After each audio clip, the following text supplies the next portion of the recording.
Alan Williams, the former state representative, worked in the 2020 presidential campaign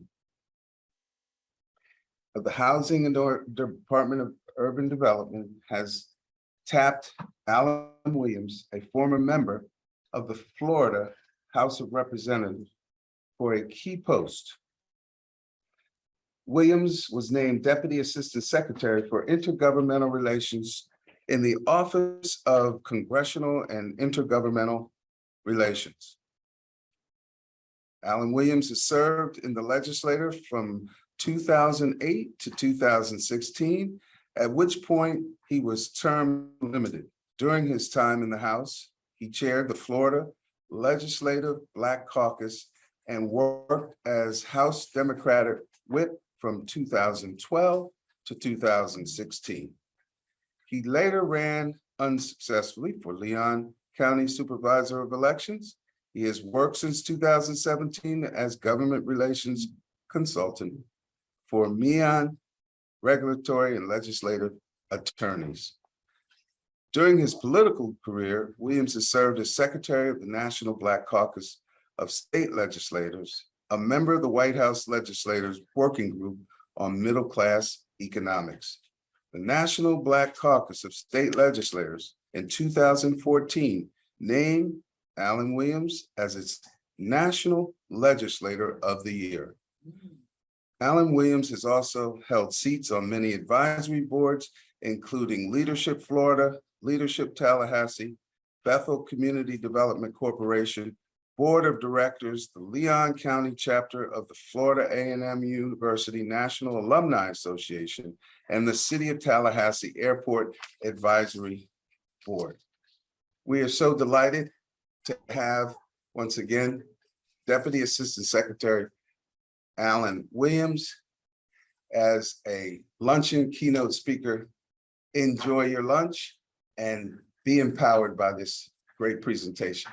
Thank you. Well, good morning, or in some places, I guess, good morning here in Huntsville, but good morning, good afternoon, other parts of the country, in the world for that matter. As Keith said, my name is Alan Williams, and I'm honored to be with you today as you discuss very, very important issues as it relates to infrastructure, energy, opportunity zones, and really just overall community development. I bring you greetings on behalf of the President of the United States and on behalf of the 18th Secretary of the Department of Housing and Urban Development, Secretary Marshall Fudge. You know, at HUD, one of the things that the Secretary always encourages each and every one of us to focus on as appointees, a part of his administration, is to get out and tell the story and the work that we are doing at HUD each and every day. One of the most critical and important issues that we're facing, obviously, is how do we help increase the number of affordable homes in our country, in your community, and obviously throughout the states that make up this great union. And with that, I will tell you that the Secretary is laser focused on the issues that are presented before us. Whether it's getting additional funding to state finance housing boards across the country, we've increased the housing tax credit, streamlining regulations, and as well as looking at how do we build housing of the future, not just the houses that our grandparents lived in, but houses of the future. As we all know, the home ownership gap between Blacks and whites is the same as it was in the 1960s as it is right now. And so we know it's critically important that we take all of the necessary steps and measures to address this. And, you know, how do we do that? Well, it's partnering with folks like yourself. It's going in, it's encouraging new innovation in our housing supply. It's focusing on, you know, as the Secretary liked to say, the appraisal process. And we know that when we look at the appraisal process, The Secretary and Ambassador Rice were tasked by the president to look at just that. And through the PAVE report, we have come up with a set of recommendations that we hope many of you, when you get a chance, take a look at and see how you can implement those, whether it's in our bustling metropolises or in some of our rural communities. We know that 97% of the appraisal workforce are those who are not of color. So that means only about 3% of our property appraisals around the country are Black or brown. And so why is that important? Well, it's important because when you go and you do the appraisals, and we've seen studies that show, and there's legislation that's out there that show that there are times where, because of the ownership of the house, that appraisal may come back less than that of, say, their white counterpart. Same house, in some cases, same community, same neighborhood, but because it's because of the makeup of, or the demographic of the ownership, it's valued less. Why is that important? Well, you take, for example, a home that's appraised at, just say, $25,000 less than it's supposed to be over a 4-year period, the same time that President Biden is completing his first term as president. You have now lost, based on appraisal, $100,000 in value. That's $100,000 less that you have to go out and start a new business, put your child or children through college, that you can take that money out and take out a home equity loan and do things that all Americans across the country look to do as they try and build equity in their homes. And that's one of the greatest transfer of wealth, or lack thereof, that happens in our communities. So the Secretary and the Domestic Policy Council are laser focused on working on curing that. And so we welcome the opportunity to work with many communities around the country. Take a look at the PAVE report, PAVE, Google that, go to our website, HUD.gov, and get more information. Now, what else are we doing at HUD? As Secretary like to say, it's a new day at HUD, and we're focused on the work that she just completed. She was recently in another HBCU. She was at the AUC Center in Atlanta, Georgia, meeting with college presidents that make up the AUC Center. And one of the things that we talked about was, obviously, we know on our HBCU campuses, a lot of them have now had an increase in population from when the pandemic started till now. A lot of that was born out of the uprising that we saw across our country due to the horrific tragedy of our brother George Floyd in Minneapolis. But it's also a reimagining of what the work that our HBCUs are doing across the country, like right here at Alabama A&M. And so we look to work with those individual schools and universities on how we can work with the cities that incorporate them, that they're a part of, and making sure that they leverage an unprecedented amount of resources that have come down since COVID, since the pandemic started. Whether you take the CARES Act money, the COVID money, the infrastructure bill that was passed that the president was able to get through Congress, or you look at the Inflation Reduction Act, or also you look at the jobs bill. All of those resources that are coming into our communities are ways that we know that we'll be able to add to the housing stock. We know right now in America, we are about 1.8 million affordable homes shy of where we really need to be. And the total is about 3 million. And so we need to build quality homes, affordable homes for the Americans throughout this country, to make sure that we stay in line with where we need to be. Now, I know you've heard from some very significant leaders in our community. I know my good friend, I believe, Laura Hall, who is the incoming president of the National Conference of Black State Legislators, which I was fortunate to be a member of when I was in the State House in Florida. I'm sure you've enjoyed some of the conversations that you're going to have from our counterparts at the United States Department of Agriculture. But know this, know that we at HUD look at the totality of government. We've been tasked by the President Biden, to look at the issues that are affecting our community, not in a silo, but as a unified team. This past weekend, many of you probably went out to a lot of different college football games and saw your favorite NFL teams either win or lose yesterday. Unfortunately, my Cowboys did not prevail. Oh. But nonetheless, we look at the work that we do in the administration as a team of one. And that's what the president has tasked us with. Whether you are a cabinet secretary or a special advisor, whatever your role may be, how can we do government more efficiently, but how can we do it more collectively? And so we're at a very critical time, not only because we're coming out of a pandemic, but because we are engaging our communities in a different way.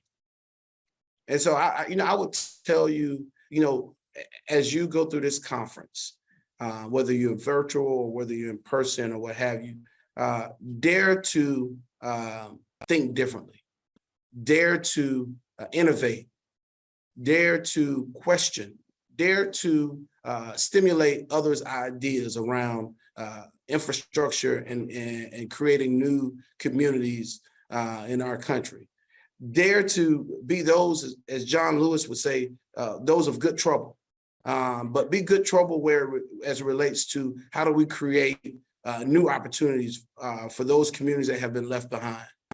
Dare to be those instigators, if you will, for new research, new ideas.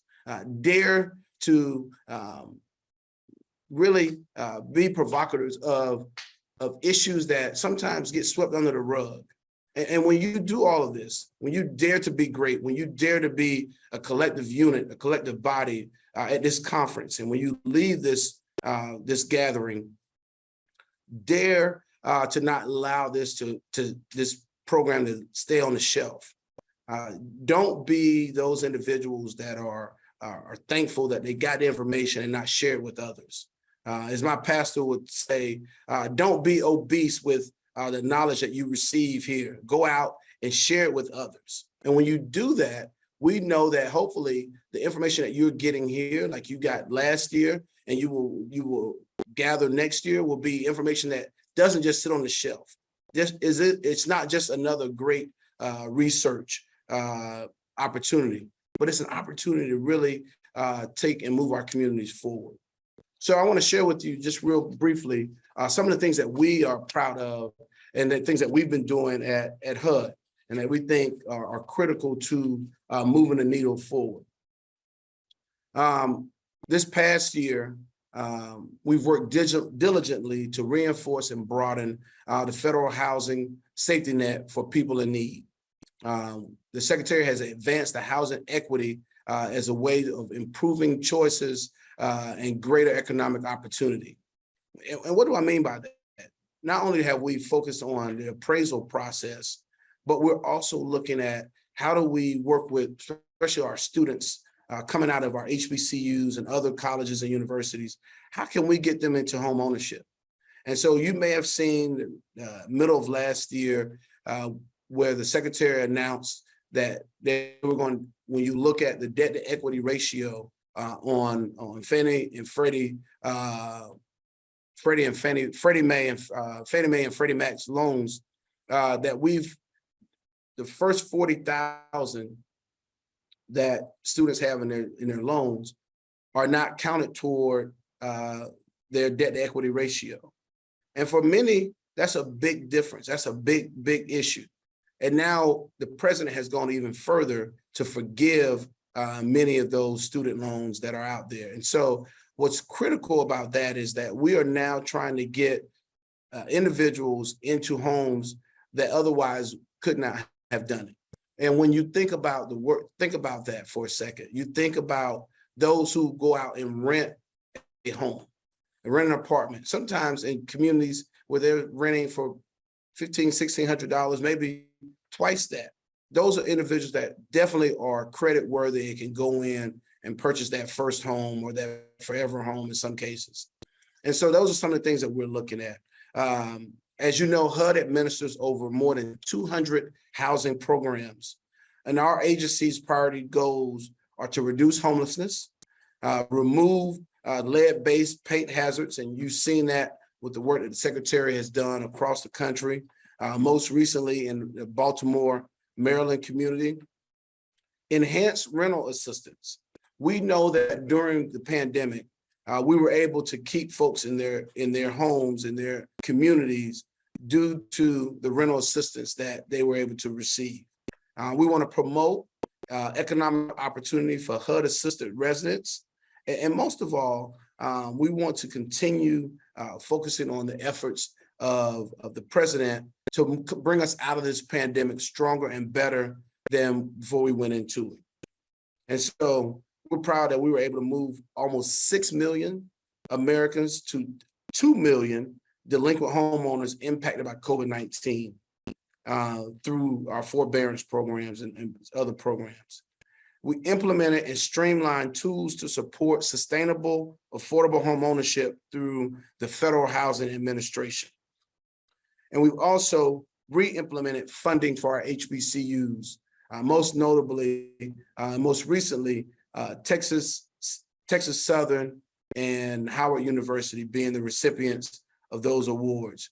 And right now there's actually a NOFO that is out on the streets that universities are applying to. So again, it's a new day at HUD, and we're proud of the leadership and the work that our Secretary Marcia Fudge is doing, and is committed to ensuring transparency and accountability of the funds that the public and Congress have entrusted to us. We will continue to identify and improve on our challenging areas while exercising sound fiscal management. Our agency, through the leadership of Secretary Fudge, is committed to sound fiscal management, and which we believe has resulted in an unmodified audit for the second consecutive year. So that means we're good stewards of the money that we bring, that we receive. And while each year brings new challenges, I'm definitely a firm believer and dedicated to the work that we have to do here at HUD each and every day. And so on behalf of the Secretary, thank you for this opportunity to be with you. I hope you are still enjoying your lunch. I will say that Keith didn't provide me lunch, but we're gonna fix that in a few minutes. But seriously, as I close, I just want to remind you, the work of rebuilding our communities after the pandemic is not just left to the 535 men and women that make up the United States Congress. It's not left up to the governors of our great states. It's not even left up to the person who I call my boss, Secretary Fudge, or President Biden and Vice President Harris. It's up to each and every one of us. It's up to each and every one of us to dare to be a part of the solution. We can find a lot of ways to find problems and question the system, but it's a lot harder to find the solutions to those problems. So dare to be one of those individuals that looks to find the solution to the problems that impact our communities, whether they be in our metropolises or in our rural and urban communities. So as I close, focus on innovation, focus on community development, but most of all, focus on the opportunity you have before you to dare to be better than you were the day before. And when you do that, I'm confident that each and every one of you collectively will make our country a better place for all of us to live, work, and play. Thank you so much, and God bless America. The intentionality for individuals, whether it be from Chicago or Montgomery, or Washington, DC, who fly in to this great state of Alabama because we're committed to rural economic development. We're committed to minority businesses. We're committed to innovation and advancing it across the nation. First of all, let me say once again, thank you, Deputy Assistant Secretary Williams, Alan Williams. You have been an encouragement. I say that from an industry perspective as a small minority business who's been working in this field for 21 years. Knowing what it's like on the side to be a contractor trying to get work out of various agencies, including HUD. Thank you for being that encouragement.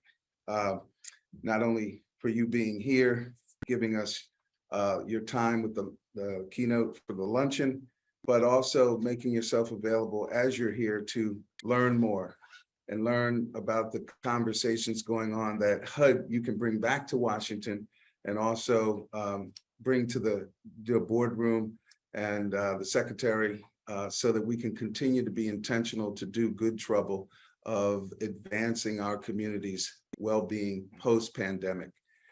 If there are any questions as you enjoy your lunch, we will entertain them.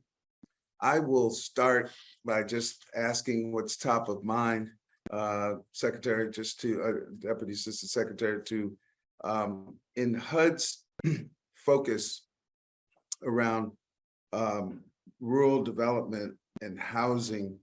Can you tell us a little bit more about your knowledge of what you've seen in your 2 years now in this administration, what HUD can do more of, be better at relative to working with other agencies to create economic development, prosperity, to bring people from housing authority to home ownership to full productivity with high wage earning capacities, and how our HBCUs can be a part of that. That's not a trick question, it's my only question. Well, thank you for that question, Keith. I think, one of the things that I think is critical to addressing the relationship between HBCUs and HUD, and really the entire administration. Recently, many of you who may be on this virtually were in Washington, DC, and participated for the first time in person on the White House initiative on HBCUs. That is, and I'm a product of the HBCU. I'm a FAMU graduate. And so I understand the nexus between resources and opportunity. And many of you were in DC and we've talked about that. And so I'm delighted to tell you that the Secretary is committed to strengthening that relationship between our HBCUs and HUD. We have, as I mentioned a few minutes ago, we have re-implemented the funding that we had in the previous budget for HBCUs, and we're committed to extending that as well. And that not only is for HBCUs, but also for some of our HSIs as well. And so we know that when Black and Brown communities do well, America does well. And at the bedrock of many of those communities are HBCUs. And so the work that Howard University and Texas Southern, who received the first awards, they're partnering. They're not just keeping that to themselves. They're partnering with other institutions. I know that, for example, Howard is partnered with Spelman and Bowie University, two phenomenal HBCUs. Texas Southern has done the same in their partnership. And so as they address some of the issues that are impacting our community from housing affordability, they are reaching out to find out the best and brightest minds in our research universities to understand how we can better serve our communities, because we don't have all of the best ideas in the HUD building or in our regional offices. Sometimes it takes those folks who dare to ask those questions and dare to be instigators of research to give us that information that they're learning from the ground up. And so that's just some of the ways that we're committed to doing that. But we're also, Keith, focused on partnering with other agencies to find out, where we can build on those commonalities, but also break down those walls that a lot of our communities are faced with. A lot of times government is so large, especially at the federal level, that you can get lost. And so we want to be that North Star, if you will, that allows them to say, okay, how do we navigate through this bureaucracy? How do we navigate through these individual agencies and do it in a way that doesn't take multiple years to get an answer or get a solution to a problem? Because Americans can't wait, especially Black America and our Hispanic brothers and sisters. They can't wait years. And so we know that we have a very finite amount of time in this administration to do the work of the entire United States, all Americans. But we, in particularly, are challenged by our president to look at it through a diversity and equity lens and make sure that communities that have been left behind and underserved are given their fair share and their opportunity to benefit from the resources of the federal government in a way that is one in a way that they really haven't in a long time. And so we're thankful that we've been given this opportunity to redirect the ship that was that hadn't been really moving in the right direction the past 4 years. And so we now have an opportunity to redirect a ship that we believe, when it's moved in the right direction, that the entire American country, all Americans win, not just a select few. With that, I want to thank, first of all, our sponsors. I want to thank the City of Montgomery for being here with us. I want to thank Govology, our partner. You're going to learn much more about that and how it's going to very much so benefit each and every one of your businesses. And it's going to also tap into what we believe is what works for government when it comes to the acquisition process. I want to acknowledge, particularly now, here with having HUD as one of our representing bodies, MIT Modular, and the opportunity that they will have in their presentation to show you what innovation looks like in the housing. And I'm excited about what this means to every HBCU, because literally in your classroom, giving conversations that are being had in this type of summit on innovation, on agriculture, on energy, not just opportunity zones, but opportunities. This has to shake up the classroom. This must prepare our students to become what is called the future of work, or 21st century workforce. It has to be the laboratory of inspiring innovation at a level that creativity becomes a confident character within each and every Black and brown and all students. And we as adults, starting that first, parents, most of us, if not grandparents, have a responsibility, and certainly as entrepreneurs, to carry on, pass on the baton of learning in a new environment. And so we're so excited to be here with you at the IAEOZ Summit, because we're fully committed. So committed that we've invested in, as you now know, the Hoover community online. This conversation only begins here, but will allow you the privilege, the opportunity on demand, 24/7. Some people, whether they can't sleep or whether they're in Hawaii and Pacific Coast time or wherever they are around the world, will be able to engage in those who have set up their profile. And you now will have another level of interactivity that you didn't have before, and we're thankful for that. And lastly, as we continue to thank our sponsors, in closing, we couldn't do it without you. There would be no us without you. And so we'd like to, for the next few minutes, allow you to enjoy your lunch, breaks, and we'll take our orders from our production team as to what's next. How is HUD working with community development corporations to improve housing, living conditions in housing depressed areas, communities. Sounds like an opportunity zone question or a promise zone or a what HUD's doing now. One more time. Well, thank you so much for that question. As many of you know, at HUD, we've had throughout the history of HUD, we've had a number of different major initiatives that stimulate our economy, our communities. And one that we're extremely proud of, that's going on now, are our choice neighborhoods. I believe we just announced 4 communities across the country, in Raleigh, Durham,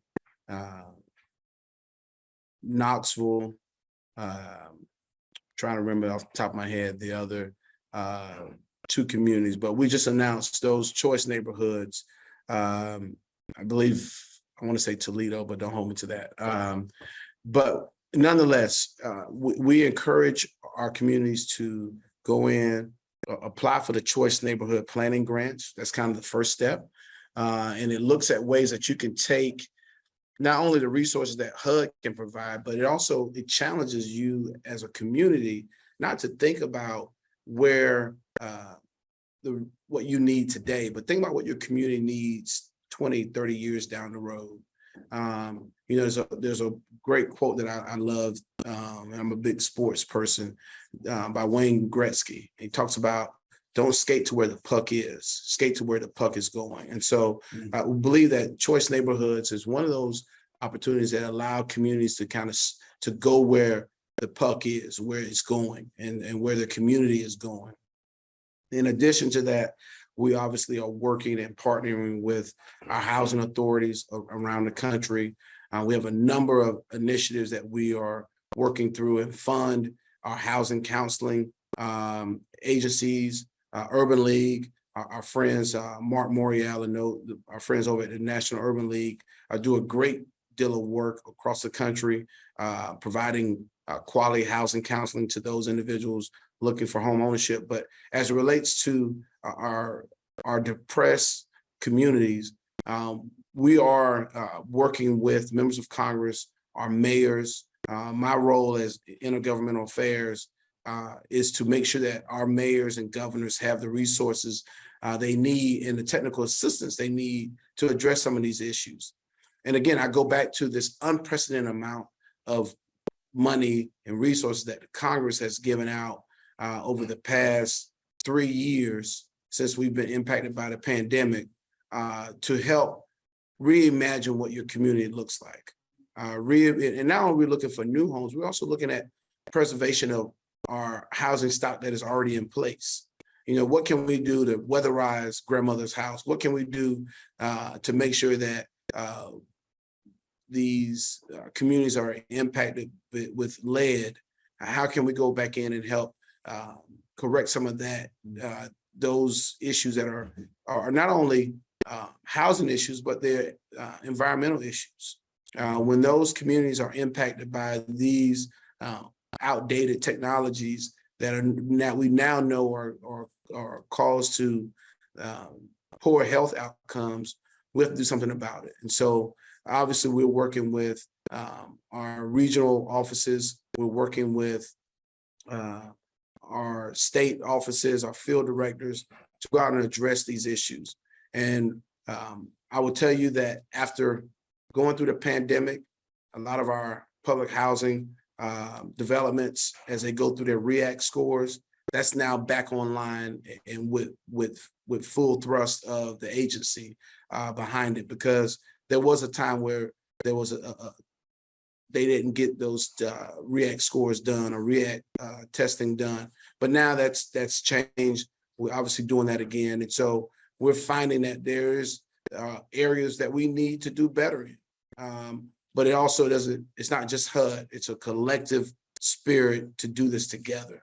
And so please, if there are opportunities where we can work with you, work with your mayors, work with your governors, work with your city and county commissions, please don't hesitate to reach out to me, Alan.b.williams@hud.gov, ALAN.b as in boy, Williams@hud.gov.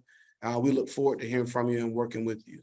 And to a lot of my colleagues who are on from HUD, I know Gerald Bennett, who's in Richmond, Virginia. He leads our STEM cluster for the White House Initiative on HBCUs, is online and I believe watching, as well as Jackie Williams, who heads up our rural economic development at HUD, but is also the head, the lead for our economic development cluster, and is a proud Howard graduate, and has worked at a number of different HBCUs across the country. And we're proud of the leadership that she brings to bear. And then in our office of PD&R, Kennard Wright, who's my colleague on the White House Initiative, is the tip of the spear as it relates to the NOFO that is out on the street now for HBCUs to apply for and participate in. So again, we're committed to doing our part. We're committed to doing even more. It takes a great leadership of our secretary and our president, combined with the resources that Congress gives us to make sure that we do the great work that all of you want us to do. So we look forward to working with you in the future, and we're just an email or phone call away. Thank you so much. Have a great day and the rest of your conference.